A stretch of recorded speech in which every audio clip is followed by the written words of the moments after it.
Bonsoir, soyez les bienvenus sur Mosaïque Cristal et via Moselle TV à l'occasion de cette émission spéciale forcément, au cours de laquelle nous allons vous révéler la forme et le nom de la nouvelle boule de Noël de Meisenthal, issue de la collection contemporaine lancée ici même en 2001. Bonsoir Julia. Bonsoir Jérôme et bonsoir à tous, on est ravis d'être ici avec vous.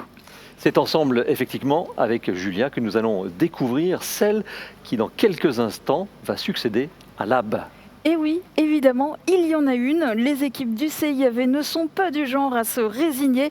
Alors malgré un début d'année très compliqué, évidemment, les équipes ont mené à terme la création et la mise en production d'une nouvelle boule de Noël.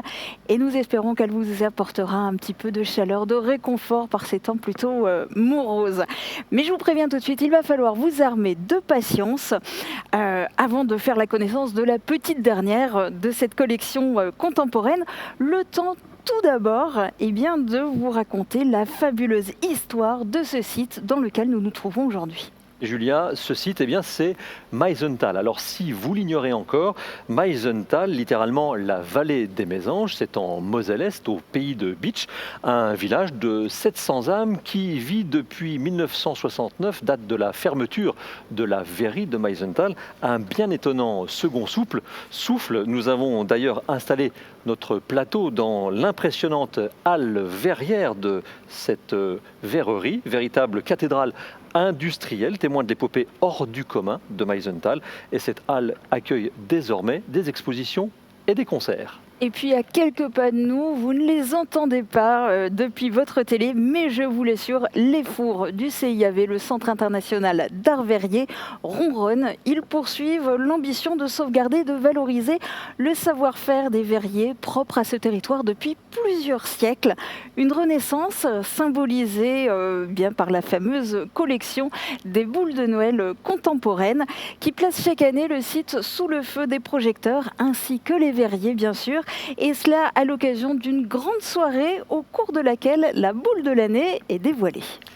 Et malheureusement, pour des raisons évidentes liées à la crise sanitaire, cette grande soirée festive ne peut avoir lieu. Alors, c'est pour cette raison, Julia, que nous sommes ensemble ce soir. Et on est bien content d'être là, plus forte que le virus. Via Moselle et Mosaïque Cristal sont bien présentes pour lever le voile sur la création 2020.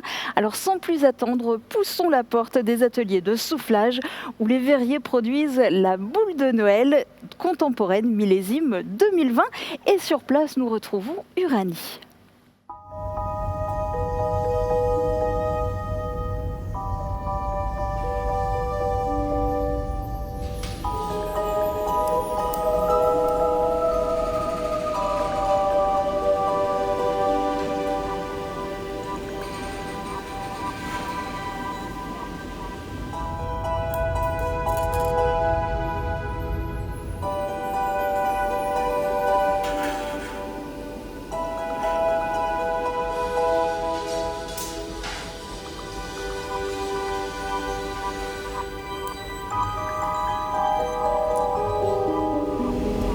Voici dans le lieu incontournable du CIAV, les ateliers de soufflage. Alors ici, c'est la partie historique du site avec tous les différents postes de travail. Justement, les verriers sont en pleine production de la boule de Noël contemporaine. On va d'ailleurs rejoindre un artisan, ça fait 20 ans qu'il travaille ici. C'est parti.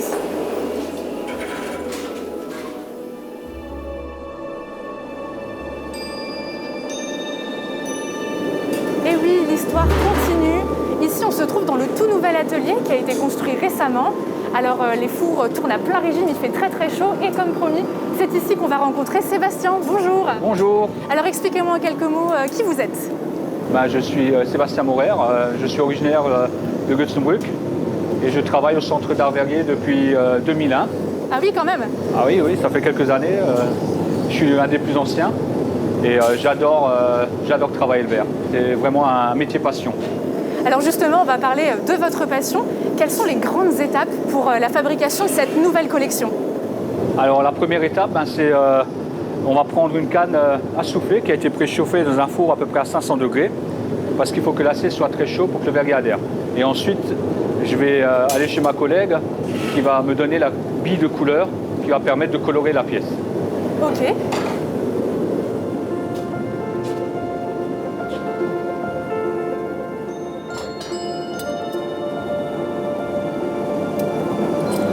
Donc cette petite bille, je vais la réchauffer pour pouvoir la former.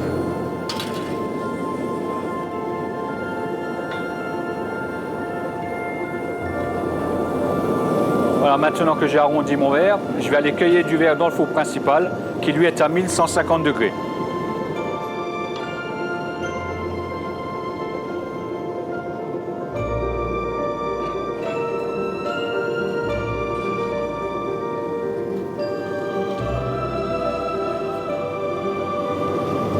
Voilà, maintenant que j'ai ma quantité de verre, je vais la maillotcher, c'est-à-dire que je vais l'arrondir et la centrer par rapport à la canne. Voilà, maintenant que j'ai bien arrondi mon verre, je vais souffler dans la canne, je vais la boucher. L'air au contact de la chaleur va se dilater et ça va venir percer le verre. Ça va faire gonfler ma préparation. Voilà. Et je vais maintenant réchauffer l'ensemble.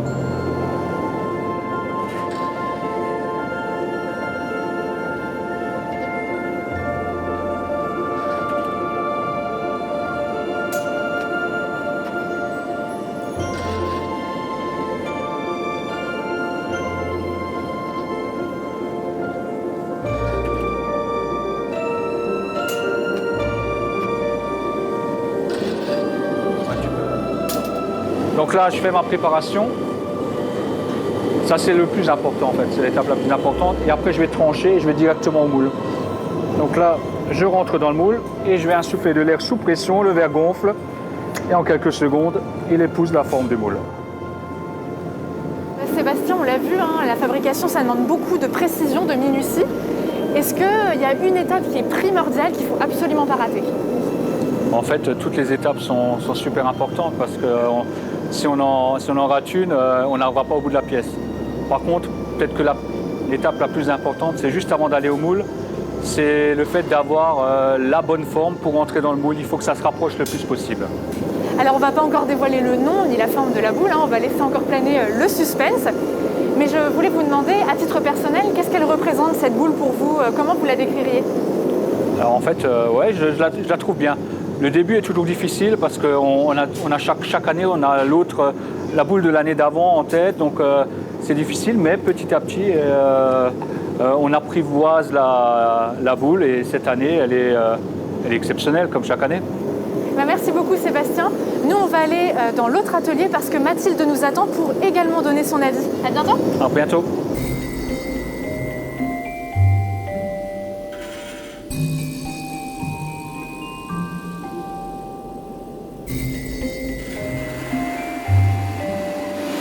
Bonjour Mathilde. Bonjour. Je vous embête en plein travail, mais j'ai une question importante à vous poser. Sur cette nouvelle collection, cette nouvelle boule de Noël de Meisenthal, quel est votre ressenti? Qu'est-ce que vous en pensez? Alors pour ma part, je trouve que c'est une boule assez ludique. Elle est plutôt très sympathique. J'espère qu'elle va plaire. En tout cas, moi, elle me plaît assez. Et puis elle est surtout facile à souffler. Donc ça, c'est pas mal quand on a une grosse production avec une boule qui est plutôt facile. Le travail est plus aisé, quoi. Merci beaucoup pour votre avis. C'est en tout cas ici que tout se joue. C'est grâce aux verriers, à leur savoir-faire, à leur expérience, et bien que la boule prototype devient réalité. On a eu la chance de l'avoir en avant-première et on a vraiment, vraiment hâte de vous la montrer.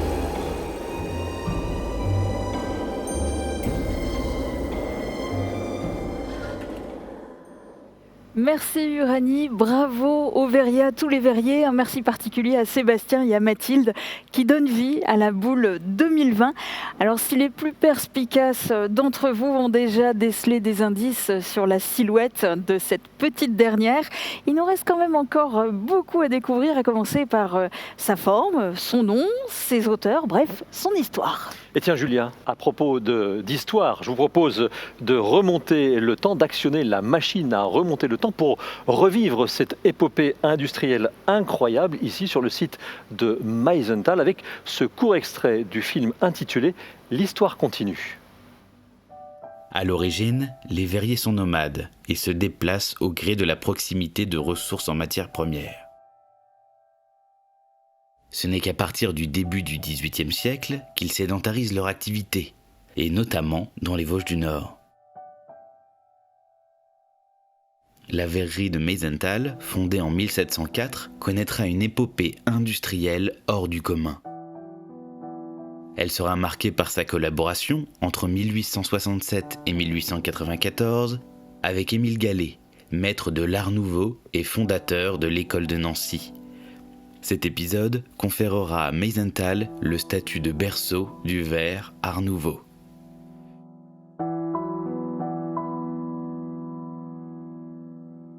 L'unité de production connaît son âge d'or dans les années 1920, comptera jusqu'à 650 salariés et se spécialisera dans la production de masse d'objets usuels d'art de la table en verre soufflé et pressé.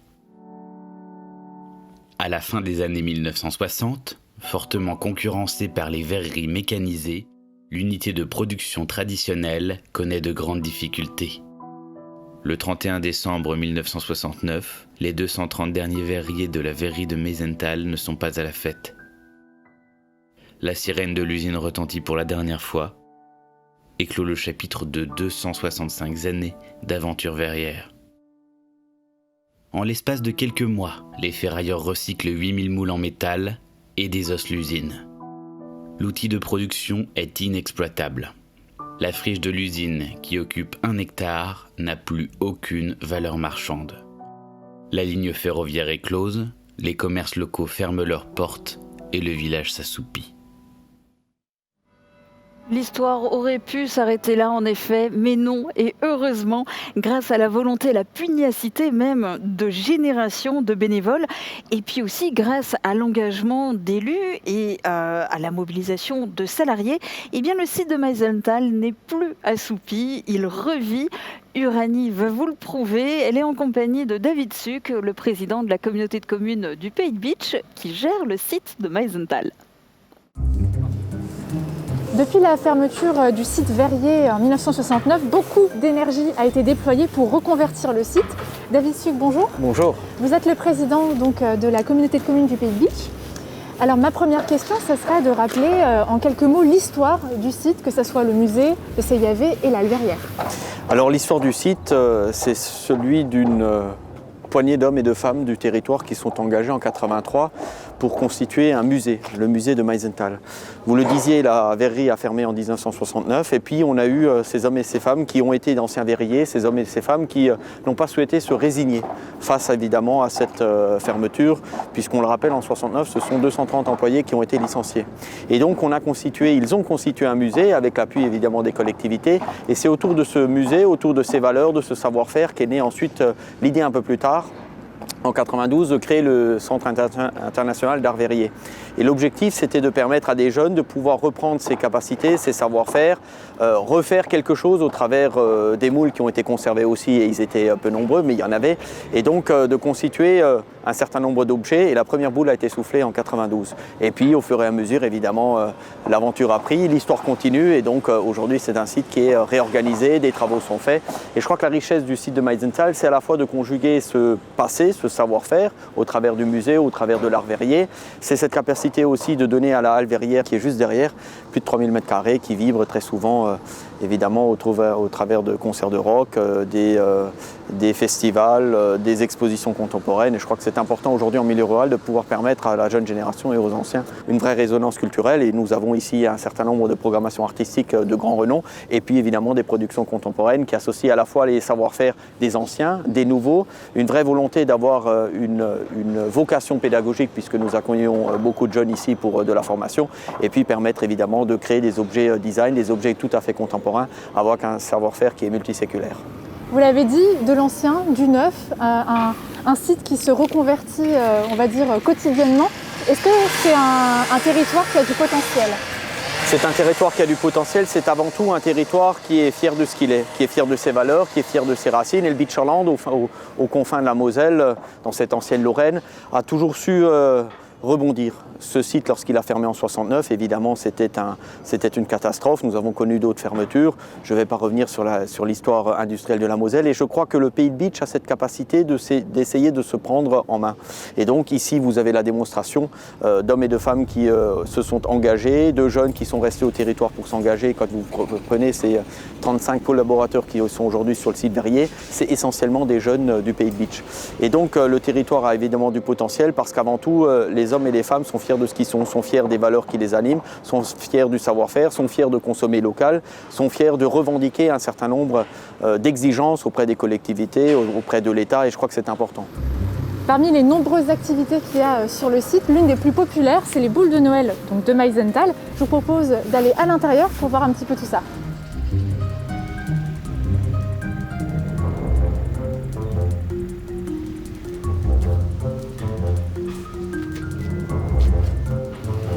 J'aimerais savoir quel est votre regard sur cet objet iconique du pays de Bitche et même au-delà.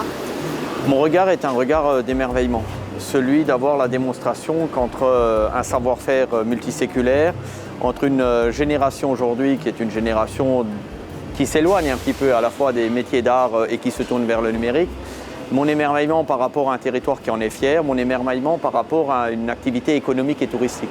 Et je crois que la boule de Meisenthal synthétise tout ça.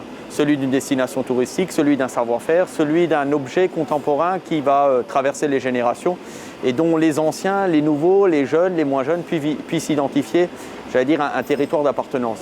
Et puis cette boule de Meisenthal, c'est avant tout aussi les prémices de la période de Noël où on met de côté un peu les tracas qui sont souvent importants. Et en cette période particulière cette année, on en a bien besoin. Et donc cette boule de Meisenthal rappelle évidemment cette capacité à accueillir, à partager des moments de convivialité en famille, à partager des moments d'émotion, à partager des souvenirs aussi. Et il y en a un certain nombre pour la période de Noël.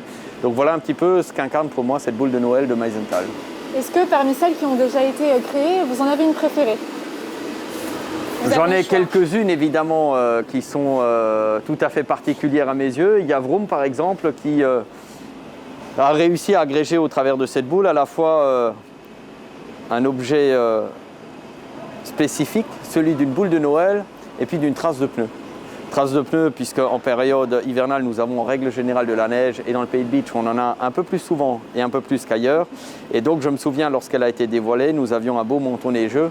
Et on a été très surpris évidemment que cette période, cette trace mécanique puisse ensuite synthétiser un élément décoratif. Donc voilà, c'est la boule Vroom pour moi.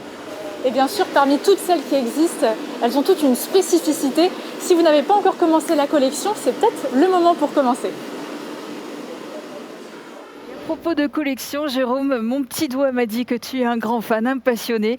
Alors dis-nous, dans la collection, toi, quel est ton modèle préféré ? Il faudra que je me méfie de ton petit doigt, Julia, parce qu'il est bien renseigné. En effet, je suis collectionneur et comme David Suc, j'apprécie particulièrement Vroom, aussi Sylvestre qui est le super-héros des montagnes, mais j'en ai une vraiment préférée parmi toutes, elle s'appelle Rotor. Et Rotor, elle est à la fois belle, mais aussi pratique, parce que c'est la seule boule de Noël au monde qui est pratique puisqu'elle rentre dans l'intégration d'une machine incroyable. C'est un engrenage qui rentre dans ce qu'on appelle le Noëlomètre. Et le Noëlomètre, comme son nom l'indique, calcule le nombre de jours qui restent avant Noël. Moi, je trouve ça complètement génial. Tic-tac, c'est pour ça. bientôt et c'est génial. Alors évidemment, les téléspectateurs l'auront compris, tu es un vrai passionné des boules de Noël de Meisenthal. Eh bien, sache que bien évidemment, tu n'es pas le seul. Chaque année, il y a des milliers d'exemplaires qui quittent le pays de Bitche pour rejoindre des collectionneurs ou tout simplement des amoureux de la magie de Noël. Monsieur et Madame tout le monde, mais aussi des personnalités qui représentent des institutions qui soutiennent fortement le projet de reconversion du site. Eh bien, nous leur avons demandé ce qu'évoquent pour eux les boules de Noël de Meisenthal. Je crois qu'il était important à ce moment-là, donc il y a 6 ou 7 ans, que le conseil départemental, que le département s'engage dans la revitalisation de ce territoire de Meisenthal, rappelle ce qu'était ce métier de l'art verrier et du cristal très particulier sur l'est du département, Et puis, il y avait ce savoir-faire et surtout cette volonté et cette imagination débordante qui a permis chaque année de concevoir, d'imaginer, de réaliser une nouvelle boule de Noël. Et aujourd'hui, c'est le symbole des Noëls de Moselle, de Bitche en Moselle, de cette destination touristique qui est déjà valorisée par cette boule qui va symboliser pour 2020 de façon significative ce que représentent les Noëls de Moselle. Ça a été une grande découverte à mon arrivée de découvrir la fabrication de cette boule de verre pour la décoration de Noël et puis une grande curiosité satisfaite chaque année pour découvrir de nouvelles formes au-delà de la boule traditionnelle qui est à côté de moi, dans laquelle on peut se regarder puisqu'elle réfléchit comme un miroir. Et on a les boules beaucoup plus contemporaines comme Arty qui est là, avec ma couleur préférée, le vert. Mais d'autres couleurs sont aussi chatoyantes. Et puis c'est une attente chaque année au mois de novembre pour découvrir, prendre possession de cette nouvelle boule, la tenir dans la main, carrément se réchauffer les mains avec cet objet, en attendant de l'utiliser comme décoration dans le salon pour agrémenter les fêtes de fin d'année. Il y a une anecdote qui m'a marqué, puisque la première ou la seconde fois où j'ai été visiter le Centre international d'art Verrier, ils m'ont donné la possibilité de souffler ma boule. Et donc, c'est une grosse boule noire. D'ailleurs, il y a une photo qui était exposée dans la vitrine de la présidence qui me montre assis à la place du maître d'art Verrier qui souffle sa boule. Et je la garde avec beaucoup à la fois de satisfaction, de plaisir et d'admiration pour le travail accompli par ces maîtres de l'art Verrier. Et dans la région, ils sont évidemment très nombreux à apprécier les boules de Meisenthal et à apprécier cette tradition des boules de Noël. Quoi de plus logique puisque la Moselle est le berceau des boules de Noël. L'histoire raconte en effet qu'en 1858, ça n'est pas tout à fait maintenant, mais en 1858, la grande sécheresse prive les Vosges du Nord des fruits qui servent notamment à décorer le sapin de Noël. Alors, en cet hiver 1858, le sapin, il n'a pas fière allure jusqu'à ce qu'un souffleur de verre de Götzenbrück, à quelques pas d'ici, trouve une idée géniale, remplacer les fruits par des boules en verre. La verrerie de Götzenbrück naît en 1721 dans une vallée des Vosges du Nord. Mondialement réputée pour sa production de verres, de montres et de lunettes, elle ferme ses portes en 2005. Mais il est une production plus intime qui la portera vers la légende. Celle des fameuses boules argentées entre 1858 et 1964. Elles étaient soufflées dans différents coloris, argentées et enfin obstruées par un bouchon en liège, relevé d'une élégante collerette en laiton frappé de la signature VG 1721. En 1964, sa fabrication est stoppée, victime de l'apparition de décorations de Noël en plastique. Tirée de son sommeil un soir de 1998, au Centre international d'art Verrier de Meisenthal, la boule de Noël vit désormais une étonnante seconde jeunesse. Aujourd'hui, à Meisenthal, sont produites des boules contemporaines imaginées par des designers, mais également des boules traditionnelles. Et oui, voilà comment aujourd'hui cohabitent deux collections ici, l'une traditionnelle, l'autre contemporaine, et cela depuis les premiers balbutiements de création contemporaine en 1999. Chaque année, des designers sont invités à imaginer la boule contemporaine de Noël, un processus de création long de plusieurs mois. Uranie est justement avec celui qui le supervise.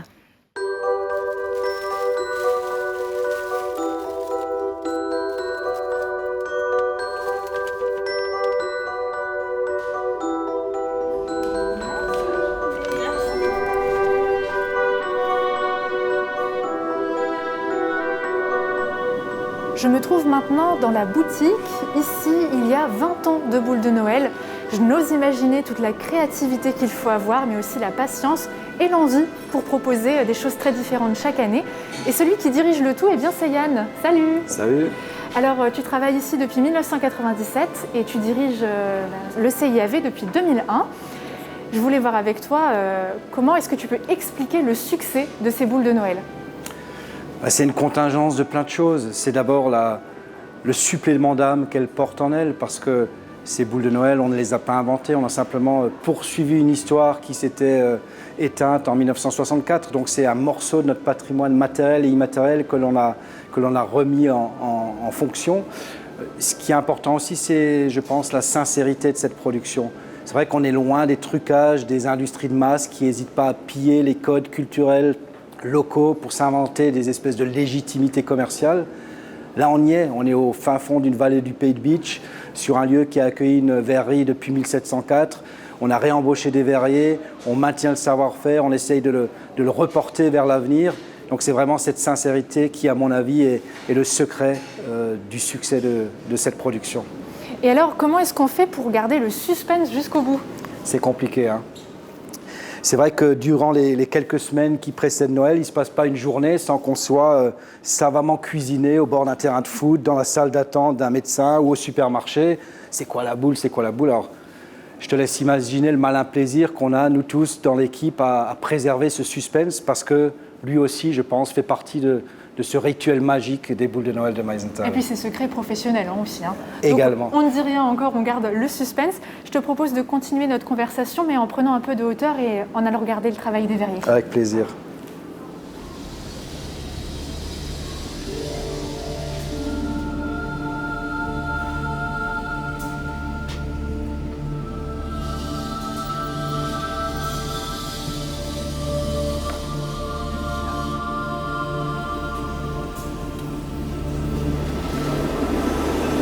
Alors ici, on est sur la mezzanine. On peut voir tout ce qui se passe d'en bas, comment ça travaille, une vraie fourmilière. Je voulais te poser une autre question. Pourquoi est-ce qu'il y a cette volonté, cette stratégie, chaque année une nouvelle boule? C'est presque pas une stratégie, c'est presque la posture générique du Centre d'art verrier. Nous, on considère qu'une tradition, si on ne la remet pas en cause tous les jours, elle s'assoupit, elle s'endort et elle se meurt. Je pense qu'une tradition, pour qu'elle puisse être colportée, qu'elle puisse traverser les époques, il faut la remettre en question. Et la remettre en question, c'est la re-questionner. La re-questionner, c'est faire appel aussi à des créateurs contemporains qui vivent notre époque et qui peuvent porter un regard nouveau sur cette tradition pour pas qu'on tombe dans la nostalgie sirupeuse, c'était mieux avant, etc. Tout à fait. Est-ce que c'est pas trop difficile de trouver des designers différents à chaque fois? C'est quoi vos critères? Effectivement, hein, chaque mois de janvier, quand on se réveille à peine de la saison qui précède, nous on se met en quête de nouveaux designers, on sélectionne 2-3 équipes, on leur donne le cahier des charges, qui n'est pas évident, hein, parce que concevoir une boule de Noël, c'est appréhender les contraintes techniques, c'est imaginer une boule qui rentre dans la collection existante, mais c'est aussi trouver un objet qui ne soit pas polémique et porteur de choses négatives. Donc une fois que tout ça est affiché, les designers travaillent et dès le mois de mars, on sélectionne avec ma collègue directrice artistique le projet le plus probant. On le pousse jusqu'à la réalisation d'un premier moule en juillet. Donc effectivement, c'est une gestation, hein, c'est presque 9 mois de travail, mais chaque année, c'est avec plaisir qu'on attaque ce nouveau challenge. En tout cas, c'est pas donné à tout le monde de designer pour le CIAV, c'est un vrai challenge. Merci beaucoup Yann d'avoir partagé avec nous ces quelques minutes. Moi, je vais continuer ma balade.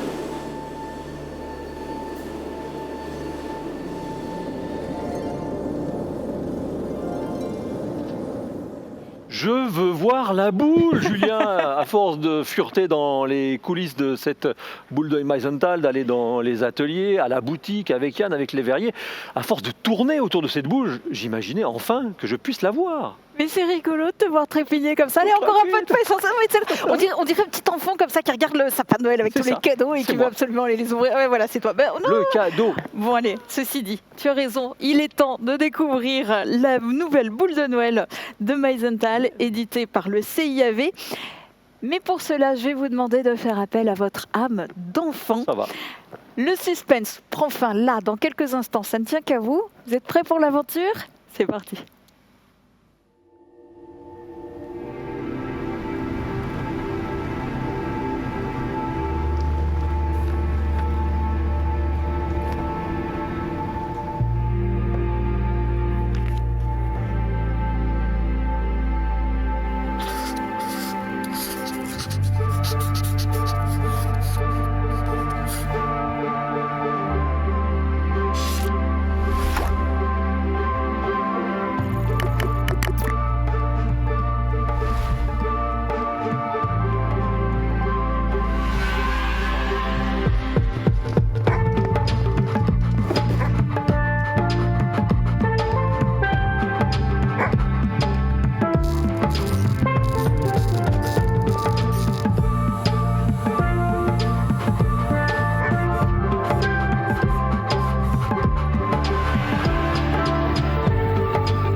Les enfants, à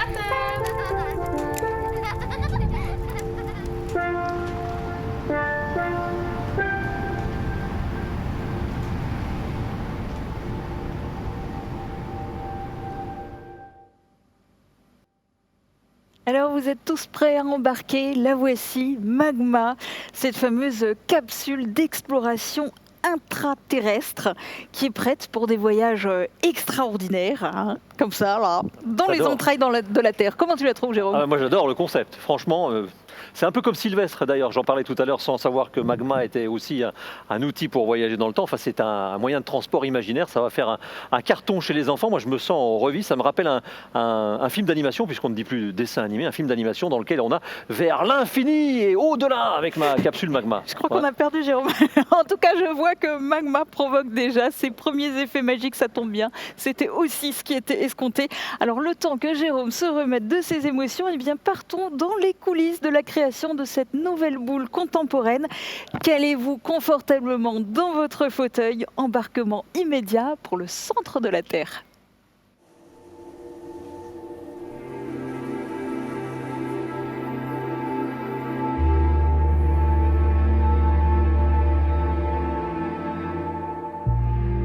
Ce qui caractérise la démarche du CIAV, c'est qu'il donne vraiment la possibilité aux designers et aux créateurs en visite dans ce lieu de pouvoir expérimenter la matière, de pouvoir appréhender aussi les techniques liées au verre en amont du projet.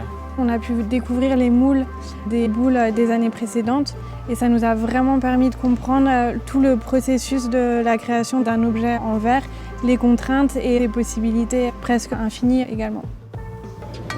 Tu vois, un petit coup et ça se détache. Donc là, je vais essayer de poser au maximum au centre de la boule. Et comme la pastille, elle est encore très chaude, c'est carrément une soudure, tu vois. Et l'objet est terminé. On a cherché une idée de projet qui n'avait encore jamais été proposée au CIAV et qui pouvait devenir la boule de Noël 2020. Et on avait une intuition qui nous était chère, on voulait partir du territoire de Meisenthal. Mais pour aller où, ça c'était notre grande question. Et si le point de départ c'était Meisenthal, quel était finalement le point d'arrivée ? Alors on s'est rapidement intéressé à l'idée d'antipode. Il faut savoir que l'antipode en fait c'est le point qui est vraiment opposé à Meisenthal sur la Terre, donc vraiment de l'autre côté en passant par le centre.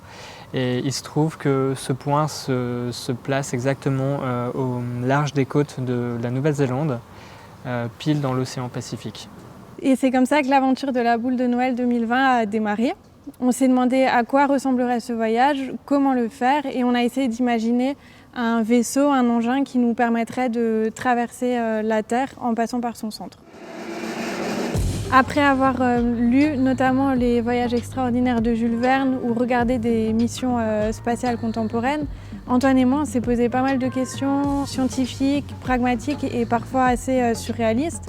Et comme on n'est ni géologue ni spationaute, on a cherché des réponses, parfois on en a inventé, pour imaginer à quoi ressemblerait ce voyage intraterrestre.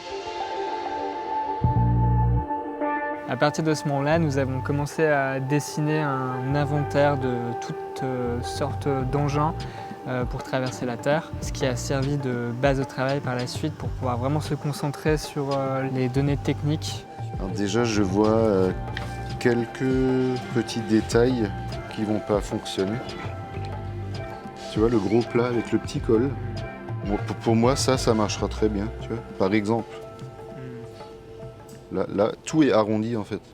C'est vraiment fait pour le verre.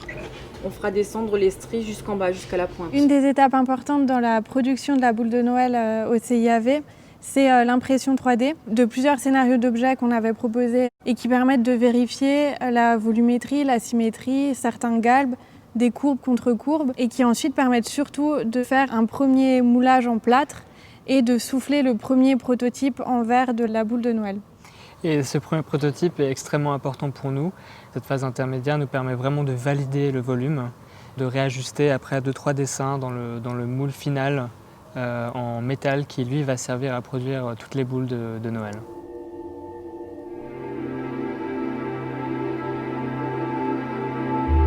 Et finalement, on vous présente Magma, la boule de Noël de cette année.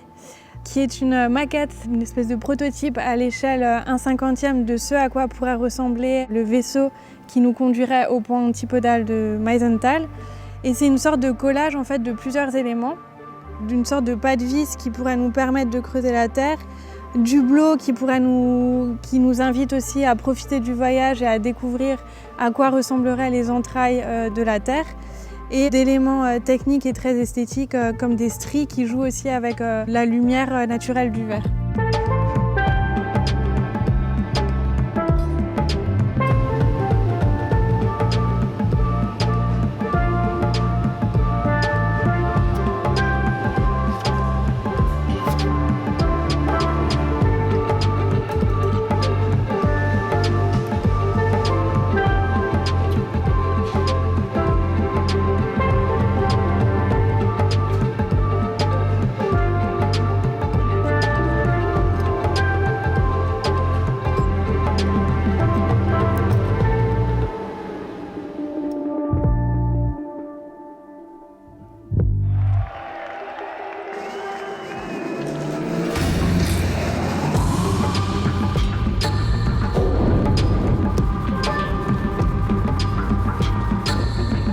Finalement, Magma, c'est une histoire qu'on s'est racontée avec Antoine. C'est un voyage qu'on a fait sans jamais partir de chez nous.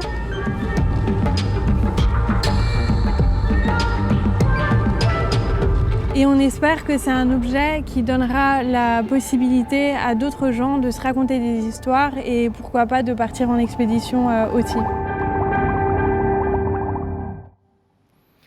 Certain que Magma que voici sera la source de très belles histoires. Une belle histoire d'ailleurs que vivent Emma et Antoine puisqu'ils ont été sélectionnés. Ce sont eux les designers de l'année. Et comme l'expliquait un peu plus tôt tout à l'heure Yann Greenenberger, eh bien c'est en début d'année, dans les tout premiers mois de l'année, qu'ils ont été choisis. Et oui, ça se passe au printemps et pour eux, donc ils étaient parmi 3 équipes en lice et c'est donc finalement l'équipe composée d'Emma Pfliger et d'Antoine Feuglet qui a été sélectionnée. Alors bien sûr, on imagine la joie que ça représente pour eux, mais aussi la responsabilité. Pour ce jeune duo de designers français, eh bien, je vous propose d'aller les rencontrer dans les ateliers.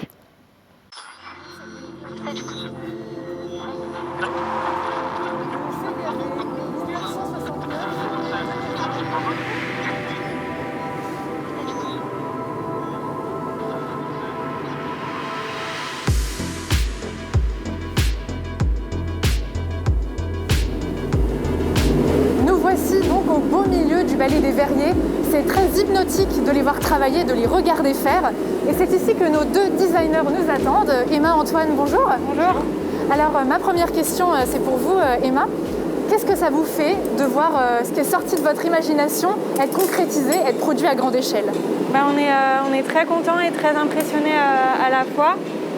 Nous, en tant que designer avec Antoine, on est assez attachés sur le fait que chacune de ces boules profite du savoir-faire d'un verrier et qu'il y a une telle chorégraphie autour de la production d'une boule. C'est assez joli à voir et impressionnant. Ouais. Vous êtes fiers d'être arrivés à ce stade-là? Ouais, on est très contents. Alors je ne sais pas pour vous, mais moi j'ai envie de la voir un peu sous toutes les coutures, de la prendre dans les mains. Ouais, allons-y.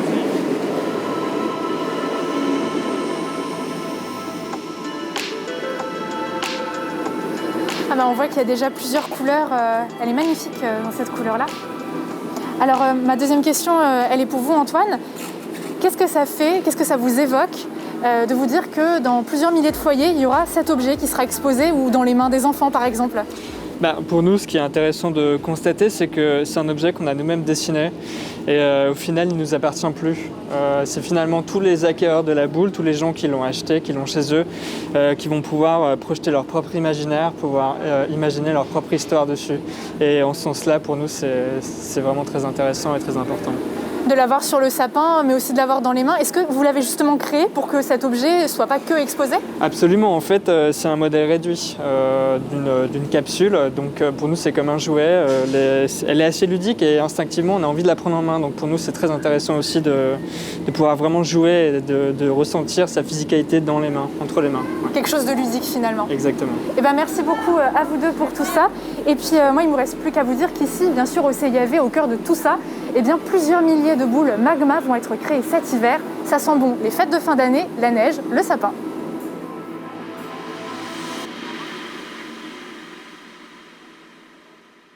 Difficile de se mettre à la place de ce jeune couple designer, d'être dans la peau et de savoir ce que ressentent Emma et Antoine aux côtés des verriers qui ont donné vie à leur création.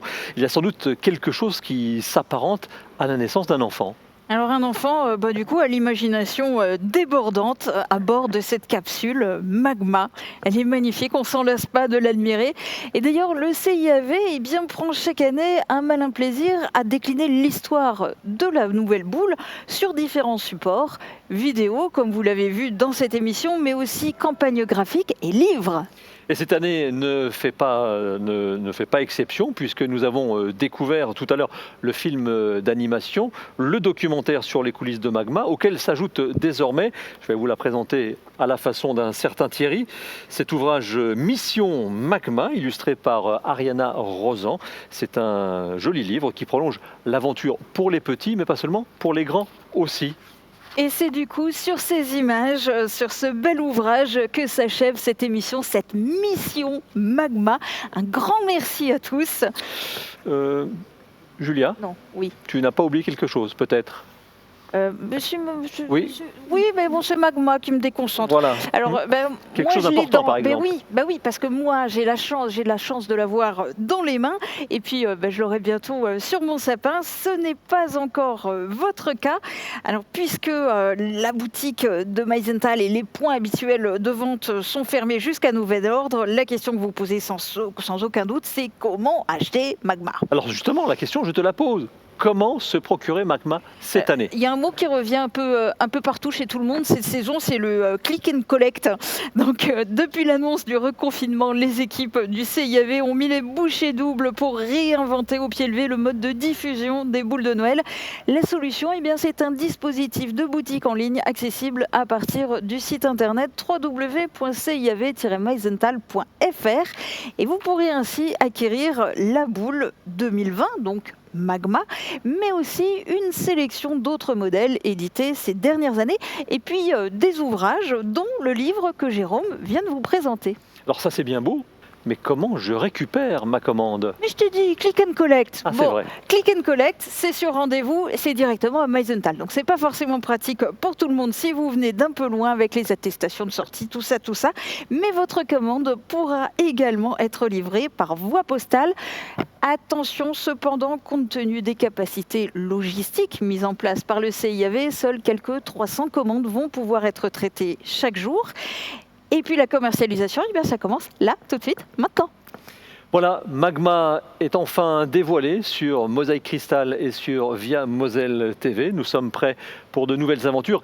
Et peut-être que dans cette période un peu particulière où les déplacements sont contraints, cette nouvelle boule de Meisenthal 2020 sera une sorte de véhicule pour vous permettre de voyager, du moins avec votre imagination. Et oui, et pour finir, dans la lignée de ce qui a été conçu, de ce qui a été inventé par ces designers pour ce modèle Magma, voilà, Magma, c'est à votre tour. Magma vous attend sur le tarmac. Alors glissez-vous dans le cockpit, fermez l'écoutille, attachez votre ceinture, démarrez les moteurs et enclenchez le pilotage automatique. La turbine performante se met à tourner et vous plonge littéralement dans les entrailles de la Terre vers un mystérieux antipode. Bon voyage à tous et à très bientôt pour de nouvelles aventures. À bientôt.